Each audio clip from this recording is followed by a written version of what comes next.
नमस्कार साथीहरु, technical Sandeep YouTube च्यानलमा हजुरलाई स्वागत छ र म सन्देप मल्ल।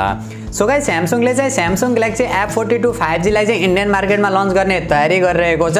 हामीले 29 सेप्टेम्बर देखि चाहिँ इन्डियन मार्केटमा देख्न मिल्दैछ। सो ओभरअलमा हेर्ने भने एकदमै कमालको स्मार्टफोन रहेको छ। सो आज यसैको बारेमा चाहिँ कुरा गर्ने छु, के फिचर स्पेसिफिकेसन देख्न मिल्छ र हाम्रो नेपाली बजारमा कहिलेसम्म देख्न मिल्नेछ र के कति प्राइसमा देख्न मिल्नेछ, सम्पूर्ण जानकारी दिनेछु र भिडियो अन्तिमसम्म हेर्नु होला। त्यो भन्दा पहिला चाहिँ यदि आजको भिडियो मन पर्यो भिडियोलाई लाइक गरेर तलपट्टि देख्न सक्नुहुन्छ रातो बटन, त्यसलाई थिचेर च्यानल सब्स्क्राइब गर्नु होला र साथमा रहेको नोटिफिकेसन बेल आइकनलाई दबाएर अल नोटिफिकेसनलाई पनि अन गर्नु होला, ताकि मैले जति पनि नयाँ भिडियो अपलोड गर्छु सबैभन्दा पहिला नोटिफिकेसन हजुरलाई मिल्नेछ।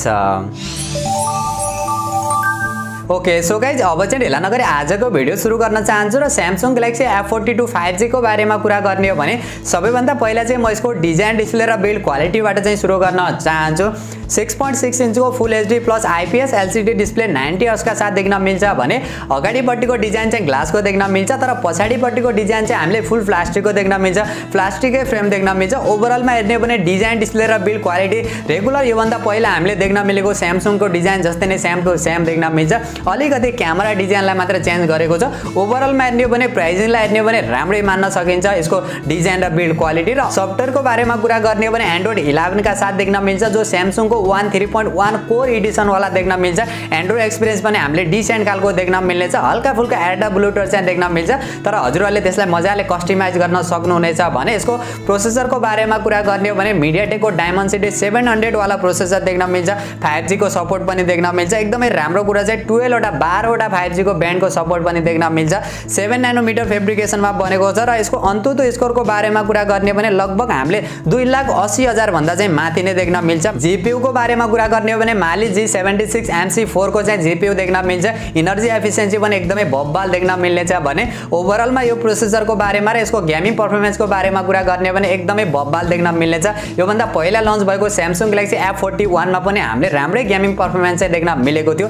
त्यसैको सक्सेसर रहेको छ, त्यसैले डेफिनेटली यसमा पनि हामीले राम्रै देख्न मिल्नेछ। भने क्यामेराको बारेमा कुरा गर्ने हो भने हामीले पछाडिपट्टि चाहिँ ट्रिपल क्यामेरा सेटअप देख्न मिल्छ, जो मेन क्यामेरा चाहिँ 64 मेगापिक्सल, सेकेन्ड क्यामेरा 5 मेगापिक्सल र थर्ड क्यामेरा चाहिँ 2 मेगापिक्सलको देख्न मिल्छ। भने अगाडिपट्टिको सेल्फी क्यामेरा चाहिँ हामीले 8 मेगापिक्सलको देख्न मिल्दैछ।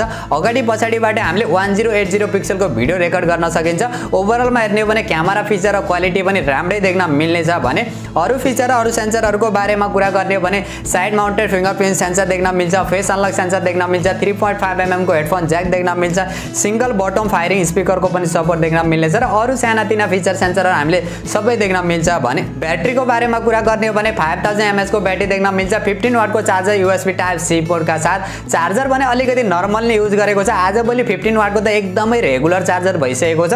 ब्याट्री ब्याकअप भने हामीले राम्रै देख्न मिल्नेछ। भेरिएन्टको बारेमा कुरा गर्ने हो भने चाहिँ हामीले दुईवटा भेरिएन्टका साथ चाहिँ देख्न मिल्दैछ, जो 6GB + 128GB र 8GB + 128GB का साथ। र नेपाली प्राइस र नेपाली लन्च डेटको बारेमा कुरा गर्ने हो भने इन्डियन मार्केटमा चाहिँ 29 सेप्टेम्बरदेखि चाहिँ हामीले देख्न मिल्दैछ। तर नेपाली लन्च डेटको बारेमा चाहिँ अहिले केही अपडेट चाहिँ आएको छैन। जहाँसम्म मलाई लाग्छ हामीले दशैंदेखि तिहारको बीचमा नै यो स्मार्टफोनलाई देख्न मिल्नेछ। र नेपाली एक्सपेक्टेड प्राइसको बारेमा कुरा गर्ने हो भने यसको बेस भेरिएन्ट चाहिँ लगभग हामीले 34-35 हजार सम्म चाहिँ देख्न मिल्नेछ। भने यसको हायर भेरिएन्ट चाहिँ लगभग हामीले 38 लगभग 38 हजार सम्ममा चाहिँ नेपाली मार्केटमा देख्न मिल्नेछ। सो गाइज, यही थियो स्यामसङ ग्यालेक्सी F42 5G को ओभरअल डिजाइन, फिचर र स्पेसिफिकेसन र मेरो पर्सनल ओपिनियनको बारेमा कुरा गर्ने हो भने मलाई चाहिँ स्मार्टफोन राम्रै लागेको छ। ओभरअलमा हेर्ने हो भने स्यामसङको ब्रान्ड भ्यालुलाई हेर्ने हो र स्यामसङ कम्पनीलाई हेर्ने हो भने चाहिँ राम्रै स्मार्टफोन चाहिँ मान्न सकिन्छ। तर अरू कम्पनीहरूसँग कम्पेयर गर्ने हो भने चाहिँ डिसेन्ट खालको चाहिँ स्मार्टफोन रहेको छ।